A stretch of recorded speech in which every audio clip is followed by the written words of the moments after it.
Assalomu alaykum hammaga. Qo'y burji vakillari taro bashoratini boshlaymiz. Shifoli ochiron bo'lsin. Aprel oyi o'zi qo'y burji sohiblarini tug'ilgan kunlari tabriklaymiz ko'pchilikni. Qani asosiy energiyasi nimalardan iborat? Shaxsiy hayot, pul energiyasi nimalar bo'lib o'tadi? Shularni ko'ramiz.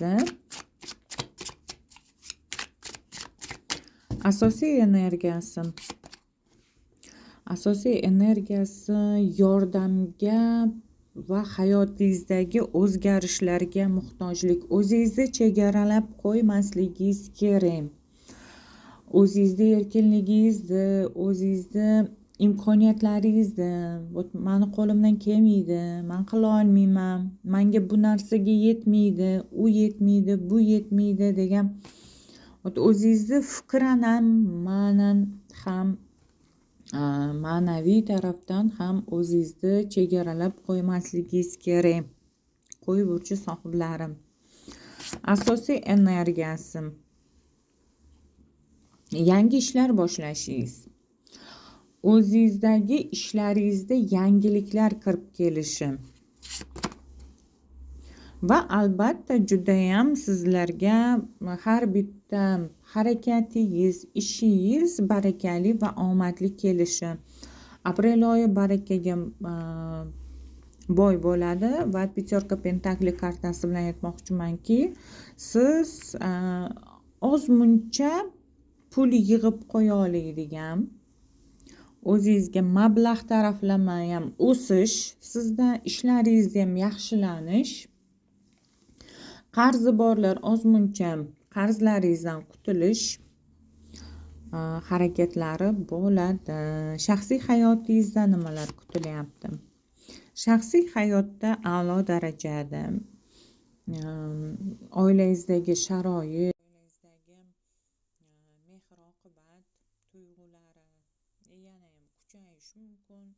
Atrofingizdagilar, uydagilaringiz sizda yana ham mehribon, yana ham sizni qo'llab-quvvatlaydigan, yaxshi ko'radigan. Aprel oyida ko'proq siz oila davrasida ham o'zingizni o'tkazishingiz mumkin.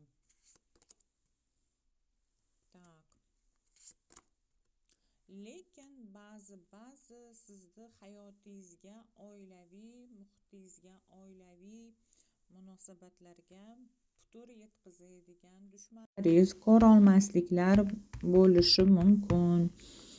Oilangizdagi bo'lib o'tadigan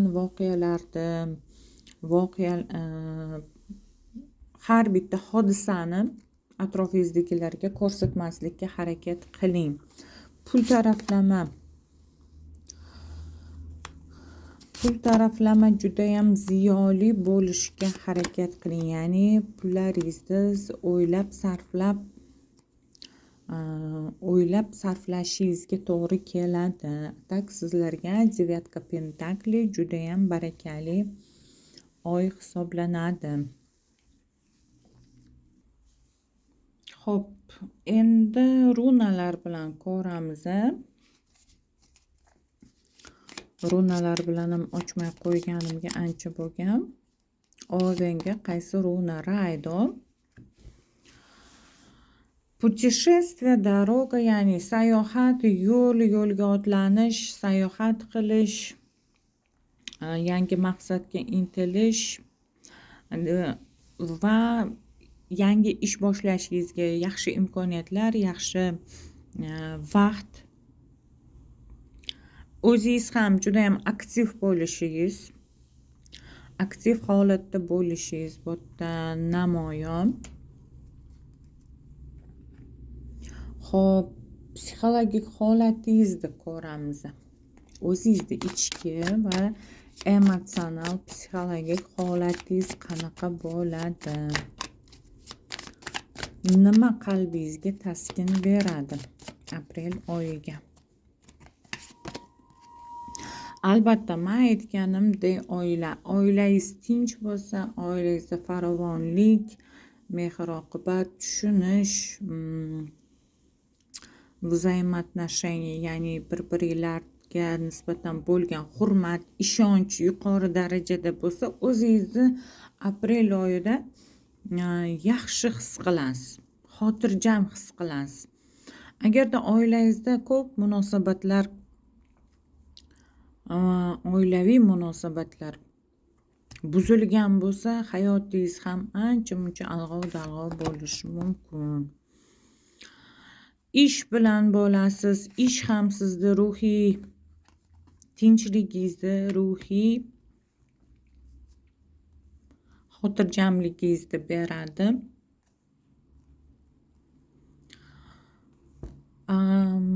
Aprel oyida ko'proq Oven burjidagi ayollarimiz aqlan ko'proq sovuq energiyadan bo'lasizlar. Emotsiyalaringizni emas, aqlingizni ko'proq ishga solasizlar.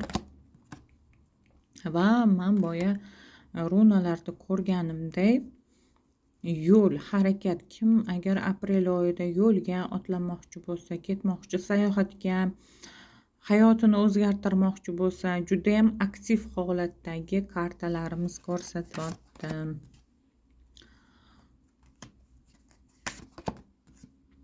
Va albatta shoshilmaslikka ham harakat qilinglar. Sizga yordam beruvchi insonlar ko'payadi. Lekin bilasizmi, sizga aprel oyida nimadir kamdek tuyulishi mumkin, nimadir yetishmayotgandek tuyulishi mumkin. Doim shunaqa ощущение bo'ladi, shunaqa o'zingizda holat bo'lishi mumkin. Emotsional ochlik deyiladi psixologiyamizda. Juda ham yaqin insoningizni поддержкасы yoki bir maslahati, gap so'zi kerak bo'lishi mumkin. Shunga siz muhtoj bo'lasiz. Nimalardan ehtiyot bo'lishingiz kerak?